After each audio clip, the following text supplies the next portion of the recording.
कुठलंही टेक्निकल काम चालू नाही, लाली लिस्टिप लावलं जातं, मुरुम टाकला जातो, खड्डे केलं, काम केलं हे दाखवण्यासाठी। अरे जनतेचे आलेले पैसे गेले कुठं? तुमच्या पगारासाठीच कर भरतोय का आम्ही?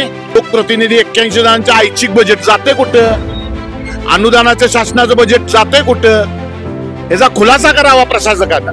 गेल्या कित्येक वर्षांपासून कोल्हापूर महापालिकेच्या निवडणुका झाल्या नसल्याने इथे लोकप्रतिनिधी नाहीत आणि त्यामुळे शहराचा अक्षरशः खड्डेपूर करून सर्वत्र घाणीचं साम्राज्य असल्याचा आरोप करत आज राजारामपुरीमध्ये खड्ड्यात बसून आंदोलन करण्यात आलं। तसेच यावेळी शहराच्या या अवस्थेबद्दल अधिकाऱ्यांना धारेवर धरण्यात आलं। आणि शहरातले आणि राजारामपुरीतले या दुर्दैवी अवस्थेसाठी वेळोवेळी आमचे ॲडव्होकेट बाबा इंदुलकर असू दे, ॲडव्होकेट अनिल कदम साहेब असू दे व राजारामपुरी सर्व नागरिक, माजी नगरसेवक, माजी लोकप्रतिनिधी सगळ्यांनी वारंवार महापालिकेला प्रशासनाला कळवलं की राजारामपुरीची आज दुरावस्था गेली 5 वर्ष झालं प्रशासकांच्या हातात आहे। गेली 5 वर्षापूर्वी ज्यावेळी नगरसेवक 2015ला बॉडी झाली त्यावेळी झालेले रस्ते आणि आज 2025 आला त्यानंतर 1ही रुपयाचा महापालिकेचा खर्च राजारामपुरीतल्या मेन रस्त्यांसाठी झालेला नाही। रोज उठायचं पॅचवर्क, तेवढेचे खड्डे वळायचे, परत 2 दिवसानं खड्डे मोजल्यात। आज राजारामपुरीची सुविधा, आरोग्याचा प्रश्न अवघड झालाय, पाण्याचा प्रश्न अवघड झालेला आहे, रस्त्यांचे प्रश्न अवघड झाले, धुळीचा प्रश्न साम्राज्याचे निर्माण झाले आहे। सगळीकडं प्रशासनानं कोल्हापूर शहराची वाट लागल्या। त्यातल्या त्यात कोल्हापूरचा शहरातला हा मूळ भाग, कोल्हापूरचं हार्ट म्हटलं जातं। या भागातून वर्षाला 11 कोटी रुपये घर पाडला जातो।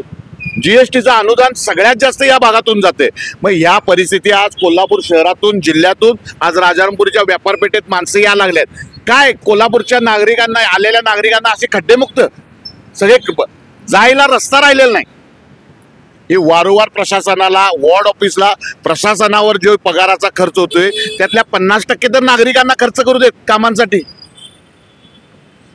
जो टॅक्स भरून घेतला जातो, फाळा भरून घेतला जातो, त्यातून नागरिकांना काय समस्या सोडवल्या जातात याचा अहवाल काढा, श्वेतपत्रिका काढा 5 वर्षाची प्रशासकाची। पालिकेकडून तात्पुरते वर्क केले जातं। रोडचं जर समजा काहीतरी खड्डा वगैरे पडला असेल तर तात्पुरतं ते काम केलं जातं, तर त्यावरून रोडची व्यवस्था चांगली होते का? नाही, ते पूर्ण भ्रष्टाचारी काम चालू आहे। कुठलंही टेक्निकल काम चालू नाही, लाली लिस्टिप लावलं जातं, मुरुम टाकला जातो, खड्डे केलं, काम केलं हे दाखवण्यासाठी। अरे जनतेचे आलेले पैसे गेले कुठं? तुमच्या पगारासाठीच कर भरतोय का आम्ही? नागरिकांना सुविधा देणं ही एक मूलभूत गरज आहे। तुम्ही टॅक्स भरून घेता आमच्याकडनं। बरं, आज लोकप्रतिनिधी 81 जणांचं ऐच्छिक बजेट जाते कुठं? अनुदानाचं शासनाचं बजेट जाते कुठं? याचा खुलासा करावा प्रशासकांना। आता लोकप्रतिनिधी नसताना ऐच्छिक बजेट लोकप्रतिनिधींना 1 रुपयाचा नाही, मग ते पैसे जातात कुठे? 81 नगरसेवकांचे, महापालिकेचे जे नगरसेवकांना बजेट मिळत होतं विकास कामांचे, ती बजेट जातात कुठं? 5 वर्षात महापालिकेने 1ही रुपयाचा निधी राजारामपुरीच्या 100 कोटी रुपये जीएसटी आणि घरपाड्यातून गोळा केले असतील तर 1 लाख रुपये सुद्धा राजारामपुरीच्या नवीन रस्ते करण्यासाठी महापालिकेने वापरलेले नाही।